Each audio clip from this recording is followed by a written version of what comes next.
ஒரு நாள் ஒரு கழுதை தண்ணீர் குடிக்க ஆற்றுக்கரைக்கு சென்றது. அங்கே ஒரு புலி தோல் கிடந்தது. அதை பார்த்த கழுதைக்கு ஒரு யோசனை வந்தது. அது அந்த புலித்தோலை தன் உடலில் போர்த்திக் கொண்டது.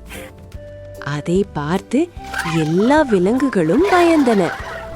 கழுதை சுதந்திரமாக வயலில் சுற்றி சாப்பிட்டது. ஆனால் ஒரு நாள் ஒரு நரி அங்கு வந்தது. அது கழுதையை பார்த்ததும் புலி என்று நினைத்து பயந்தது. கழுதை அதை இன்னும் பயமுறுத்த நினைத்தது.